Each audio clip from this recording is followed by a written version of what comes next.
Alors, ce qu'il faut dire, c'est qu'au cours de tous ces ateliers, il y a eu quand même une tendance générale à une certaine forme d'autocritique de l'ensemble des progressistes, c'est-à-dire l'idée de dire on n'a pas vraiment adressé les sujets, on a été dans le déni sur un certain nombre de choses, on n'a pas vraiment joué notre rôle, et notamment donc ceci se traduit sur le plan politique.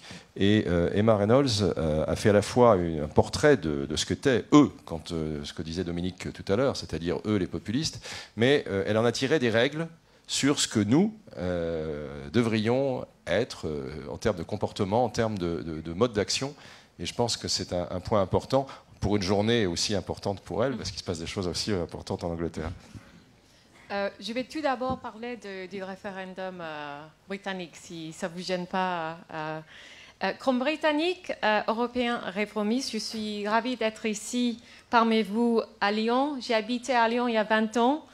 Et je suis très heureuse de visiter encore cette ville magnifique et de voir la transformation, surtout de la zone Confluence, et d'être ici avec vous, Monsieur le maire. J'ai parlé ce matin de notre référendum européen. Moi, j'ai fait campagne pour rester dans l'Union européenne. J'ai toujours cru que notre pays est plus fort en travaillant avec vous, nos partenaires européens.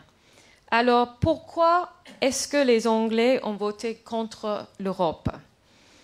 Il y a plusieurs raisons. Une manque de sécurité économique, une manque d'opportunités, les salaires qui ne s'améliorent pas et l'immigration. Et un sentiment plus global d'avoir perdu tout contrôle. Et comme il a dit Enrico, c'était cette phrase « take back control » qui a eu du succès. Alors, malheureusement, comme vous le savez, on a perdu ce référendum. Moi, je crois maintenant qu'il faut limiter les dégâts et éviter une situation dans laquelle les conservateurs qui sont au gouvernement chez nous utilisent Brexit pour retirer de toute coopération européenne et pour nivellement en bas de protection des travailleurs. Mais même avec ce résultat très décevant, les progressistes britanniques voulons toujours travailler avec nos amis, les progressistes français, italiens et allemands.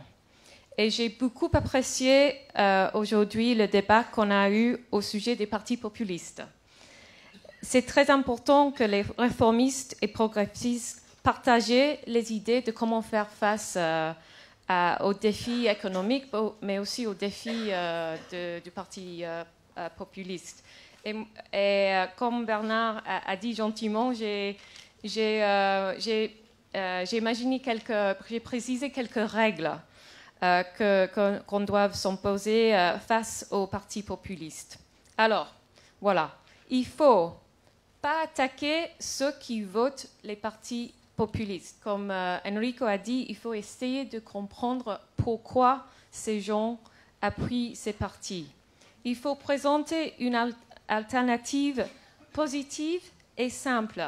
Il faut être clean, pour utiliser un mot anglais. Et il faut gérer la globalisation pour qu'elle marche pour tout le monde. Et il faut surtout, pour les hommes et les femmes politiciens, être proches aux gens et communautés qu'on représente. Merci.